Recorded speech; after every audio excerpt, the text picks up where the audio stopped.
Hello and welcome to another episode of SoccerCast Chicago. I'm your host, Alex Campbell, and I'm very excited to get to talk to today's guest live from Orlando, where the Fire are holding preseason training camp. Fabian Herbers, welcome to SoccerCast Chicago. Thanks so much for taking the time. That's correct. Yeah, we're in Orlando. Thank you so much for having me here on the show. I'm excited. I see you wearing that soccer jersey from Germany. So I feel like you're adjusted, to your guest today. So that's awesome. That's the idea. Yeah, a Bastian Schweinsteiger appropriately jersey from the 2014 World Cup. So yeah, this felt like the right choice for tonight. Awesome. Before we get to the soccer stuff, you also host a podcast now. You and fellow German MLSer Julian Gressel of DC United recently launched the Soccer Podcast, which I love that name. I love the logo with the two of you guys wearing a Bavarian pretzel. Yeah. Why did you guys decide to do that? It was just a spontaneous idea. I'm personally myself a huge podcast fan. I listen to a lot of podcasts, not even soccer related, mostly German podcasts, on Spotify. So every time I'm like cooking or I'm in the car driving to training or something like that, I enjoy listening to podcasts. It's just like calming. It's like almost like meditation for myself. And then Julian Gressel from DC United, he reached out to me during the off season and he said, "Hey, do you have any interest in starting a podcast yourself?"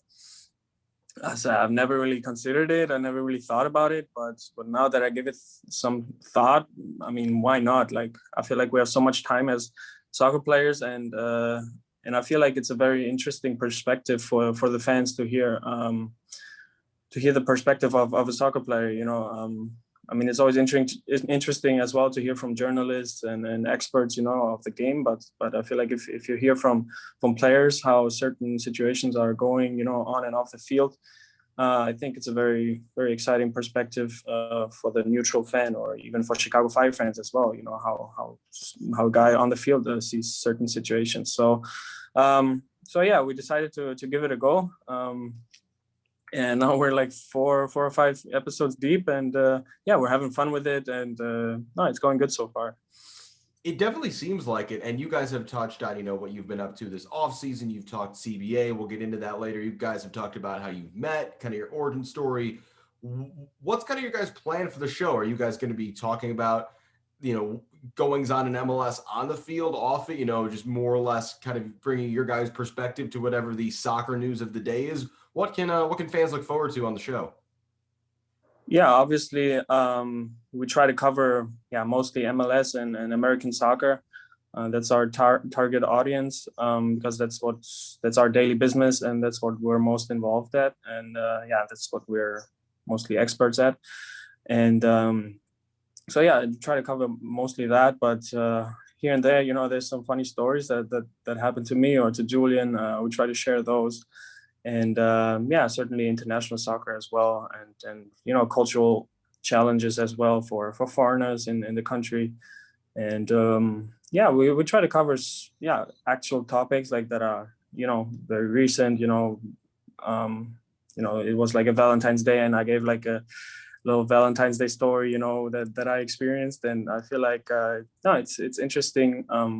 To see what soccer players, because we're more than just soccer players, we're human beings off the field, and it's certainly interesting to hear from that, what we're up to when we're not on the field, actually exercising our sport. So several topics, mainly MLS, but also daily life and current news topics or whatever.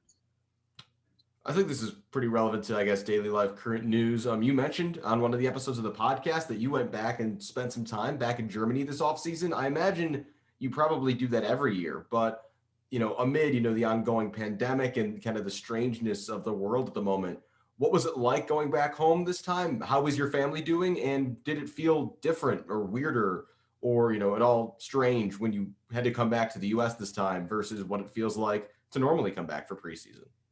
Right. During 2020, we all had our struggles, and my family wasn't able to come over to visit Chicago during that time, obviously. So I hadn't seen them for a whole year, which was usually never the case. Usually they come visit once or twice, to Chicago, and then I go back for the off season. But I hadn't seen them. And yeah, I was just excited to go back. But then I was there for 2-3 days and noticed that Germany was on a strict lockdown. I mean, I knew that they were on a lockdown. I didn't notice it when I was back, but and then you're just living with your parents and don't have really all that much to do. The gyms are closed, the bars are closed. You can't really hang out with friends. You were only allowed to meet with a friend from one other household, so you couldn't even meet up with a bunch of friend groups at the same time. And again, like bars and restaurants are closed, so you're pretty much almost stuck with your parents at home, and then the weather's being bad, in Germany in the winter, like not as bad as in Chicago, I guess, but still very rainy, very cold, and there's really not that much to do. You can't even go out for a walk sometimes because it's so like doozy, gloomy, gray, and just kind of wet. So no, but I did enjoy seeing my parents. Obviously, it was a big factor. Enjoyed the Christmas time there, but then I was honestly very excited to go back to Chicago, and I decided to come back early because in Chicago, at least, things were more open than it was in Germany. It was still kind of strict. So I decided to come back January 16th. I was back, and preseason didn't start till March 1st. So I was back 1.5 months early. But that helped me, try to stay in shape. We were able to train, so I was glad to be able to do that in Chicago and just to get a haircut, get to eat out at the restaurant, and then hang out with some friends. That was good. Yeah, it's slowly starting to feel a bit more normal. Hopefully, lots more people seem to be getting vaccinated. Those numbers are looking good, and we'll touch on the end, I think, about the possibility of fans coming back to Soldier Field. So as things have felt more normal, I mean, you've been plenty busy though off the field. In addition to having more stuff to do, it's been a busy off season for you. In addition to you started a podcast, to travel. You were also one of 3 Fire players. If listeners don't know, when it comes to the CBA negotiations, the collective bargaining agreement that was recently ratified, every team sends 3 representatives. You were one of the 3 players on the Fire involved in those discussions. Listeners probably know that MLS invoked force majeure, which voided the current CBA and, for lack of, a more in-depth explanation, basically restarted negotiations. I know you and Julian talked about this a little bit on the podcast. To be a player who is in the middle of all those conversations, what was that experience like for you as someone who's now very much a veteran, not only on the Fire, who are a very young team, but in the league? Yeah, it was mentally very challenging because you tend to get very frustrated, with the way the MLS negotiates. They came back with the first offer, or they came to us with the first offer saying, "Hey, we give you your salary," but then they wanted to extend the CBA for essentially 3 more years. And we as players, we think that COVID essentially affects the league. I mean, it's clear that the league lost a lot of money in 2020 and probably is going to lose a lot of money in 2021. We know that, and the whole economy was struggling, and everybody was struggling. We as players as well, and we've gone through a lot as well, going last year to Orlando to the bubble, and and especially the Canadian teams having to play in the United States, not being able to see their families, and a lot of struggles were going on. So the league come to us and want to essentially extend the CBA for 3 more years, even though essentially COVID only impacts maybe 1.5, maybe 2 years, if you see it realistically. And that was kind of the main talking points. What we couldn't or didn't seem to be able to agree on, the players and the league. But we came back with an offer, and it's very hard to negotiate with a league that's not really willing to negotiate that much, because every time we come back with an offer, they just strictly reject it and tell us that either you take the deal that we gave you, or we would threaten to lock you out. That's basically how the negotiation went. And then at the end of the day, that's just very frustrating, because you feel like you come together, you're trying to come together, and trying to find a compromise, what's best for the league and what's best for the players as well. But the league wasn't really very much helping in that, and that was just the frustrating part of that process. We had so many calls, it's like I can't even count, and sometimes it was like 10, 50 minutes heads up, like, guys, we have another call in 50 minutes, and you're like in the middle of grocery shopping or doing something, and you just got to be available. And but we try our best to represent the players around the league and the players from the Chicago Fire. And at the end of the day, at least we could avoid a lockdown, and we were able to play. But that's the positive part, that at least now we're in preseason. We can look forward to a relatively normal season, hopefully with some fans at the end, or even like a little bit of 20% capacity, I think it was in Chicago now with the baseball. So we're just looking forward to that. But it was frustrating, mentally very challenging. And then some things that you see, Cincinnati made a signing for $13 or $15 million. That's for me personally is very, very hard to comprehend how the league can approach the players and saying how we're struggling so much economically. We have to cut the budgets. We have to push the CBA forward. And then just make signings like that. It's just very contradictory. So that was a very frustrating part. But here we are. I'm all good now. We're playing. We're doing what we love, and let's play. Let's get the season started, and looking forward to it. Absolutely. Looking forward to you guys being back out there. Quickly to clarify, I know you and Jonathan Bornstein are two of the three Fire players. Who's the third on the bargaining committee for the team? The thing is, we had actually 4 this time, just because I don't know why, but I was kind of late approaching them because I was flying during the time they determined it, but I wanted in as well, and they said okay, so it was 4. It's Bobby Shuttleworth and Wyatt Omsberg as well. So okay, gotcha. So Bobby and Wyatt, the other two. So when you guys are having those conversations, particularly when the lockout is looming, we've got a league of guys, some of who are from Europe and might not quite get the whole CBA players union, structure. You've got, guys who really haven't gone through this sort of thing before. The reporting was changing every day. When the 4 of you guys are going back to the team and kind of keeping them updated, especially with the lockout looming, what were those conversations like for you guys as you're just kind of waiting to know when you're going to be going back and if you're going to be going back? Yeah, I mean, it's very hard to tell them how lockout is like potentially possible, especially how like you say, some are in Europe. There's a time change of like 7-8 hours sometimes with like Beric, Luka, and Boris Sekulic, for example. And then there's a lot of Spanish guys that are down in South America that don't even speak English that well, and so we have to send both messages in Spanish and in English. And even though it's hard to comprehend in English sometimes, we have to translate for them and hope make sure that they understand, which probably not all of them do, to be honest. And most of them probably don't even care or don't even want to understand. But I mean, we just try to, represent them in a way that's in their best interest. And we try to inform them, and try to have group calls, try to have Zoom calls, even though it's hard to organize when you organize a Zoom call in the afternoon in the United States, it's 11 p.m. in Europe, so it was hard to organize, but I think we did the best we could to keep them updated, to inform them, and to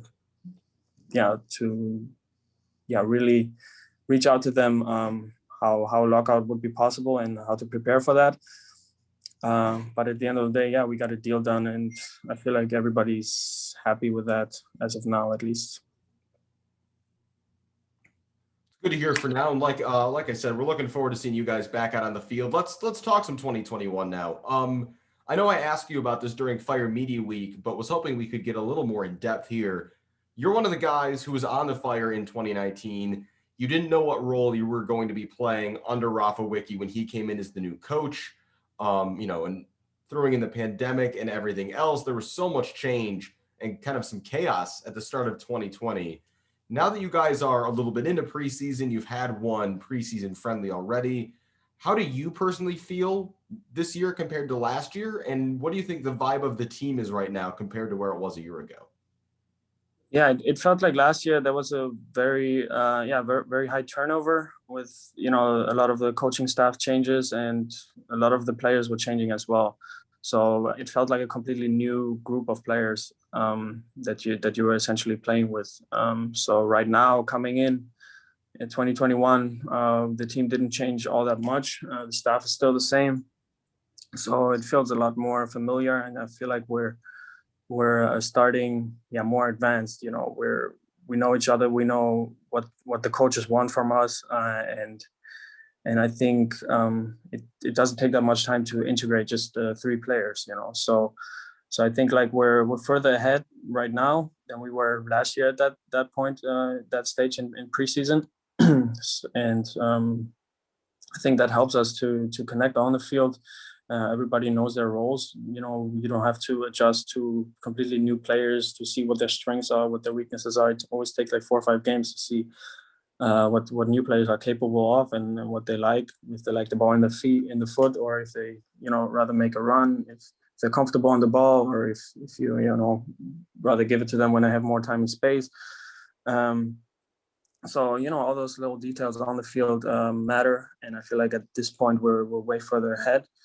And I think we were off to a good start against NYCFC. You could see some of the clues, the pressing cues that were clicking. We had one good goal from pressing, where Nacho got the ball, pressured really well, and got the ball in the midfield, forced a turnover, and then eventually made the assist to Robert Berridge. And then the second half goal was basically a build up from the keeper, which was a very beautiful goal for the first preseason game. So I think in parts you could see that against NYCFC that we're more unity on the field, and we know what we're about, and we know our strengths and weaknesses, and we can that helps us to play against the opponent. So a 2-1 win for you guys in that first preseason friendly. You've got 2 more down there in Orlando with Philly and Cincinnati coming up. Beyond, just learning familiarity, getting back in game shape, what are you hoping to get out of these matches, and what do you guys as a group want to get out of these games as you build up toward the regular season?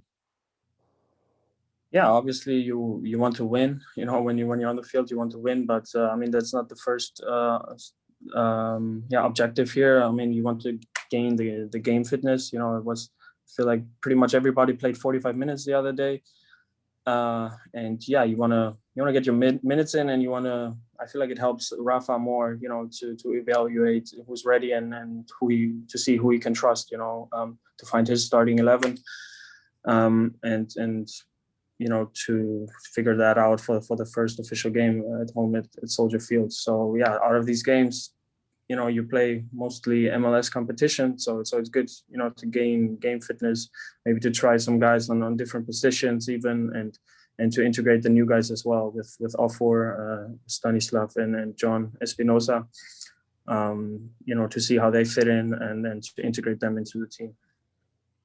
You mentioned John Espinosa there. He's one of a lot of guys he falls into both categories. You've got a lot of young guys in this camp with you guys. You've got a lot of new players, in camp with you guys. What stood out to you so far? Has anybody really, really impressed? What have you noticed about any of these guys who you're working with for the first time, whether it's younger fire guys or some of the new signings? Yeah, the younger fire guys, they were there already last year, so we're used to them. They're all very talented, young guys. Some might still need some time. Some might get some playing time even this year already. I think Gutierrez got some playing time even last year. He made his debut. And then the new guys, they're all fitting really well into the group. They're good human beings. First of all, that's always important, that you don't have an ego, because we're a team that comes with that our strength is the collectiveness. We have to work all together. We have to work hard on the field, And I think that's what the fans want to see, that we fight on the field and that we leave everything out there. And I think John, Stanislav, and Ofor, they fit really well into that. And yeah, they've showed some good actions. I know Stanislav didn't play the first game. He had a little injury, but in training he's been looking sharp. Same with Ofor, same with John. I think that they fit in really well, and I think the fans can be excited to see them. Speaking of fans seeing you guys, it's kind of fitting we're doing this interview tonight. We're exactly 1 month out from the season opener at Soldier Field. In about 35 minutes from right now, it will be 30 days exactly until opening kickoff. You mentioned, we've heard that there's going to be 20% for baseball games. We're hoping that continues over to the Fire. Between having fans back in the stands, being back in Chicago, and just playing meaningful soccer again, and soccer that counts back at home, how much are you guys as a group and you personally looking forward to that, to being back and hopefully having people there to see it? I mean, it will be an incredible feeling. I feel like all of us really miss it. We've missed soccer all off season, but especially 2020 without fans, it was not the same. It was, you were playing, and you knew the fans were watching and they were excited to see you in Soldier Field, and they were in front of the streams. But it's not the same. The feeling is not the same in the stadium. You get this kind of excitement, when you walk out there, when the fans are there, you walk through the tunnel and you already hear them chanting, and just this whole atmosphere is just missing. You just walk onto the field and nobody's there. It seems like nobody cares, even though they do, but the game they feel is a completely different one when the fans are there. And I feel like I can speak for everybody that we're so pumped that hopefully soon we can play in front of them again. I don't know what the exact rules are. Hopefully 20% capacity, that would be good already at Soldier Field. It would be, I don't know, 15,000-ish maybe, which is already quite a good amount, I think. And we're excited to see the fans again. And we just want to have a good season and make the playoffs and eventually give them an MLS Cup. That's the ultimate goal. So just super excited to hopefully see the fans soon again. Well, I like the sound of that, and I'm sure fans do too. I know fans are super pumped to be back in Soldier Field with you guys, to see you guys play. And Fabian Herbers, thanks so much for taking this time from down in Orlando after a long day of training out in the heat down there. Good luck the rest of this preseason. I know fans can't wait to see you guys back, and I know everyone at the club and around the club is looking forward to seeing what you guys can do this year. I think it's going to be a really exciting year, and 1 month away, and looking forward to it and very excited for what's to come. I agree. Thank you so much for having me, Alex. Appreciate it. Thanks, Fabi. Have a good rest of your night, and get some rest. I'm sure you guys are right back at it tomorrow. Will do. Thank you. Ciao, ciao.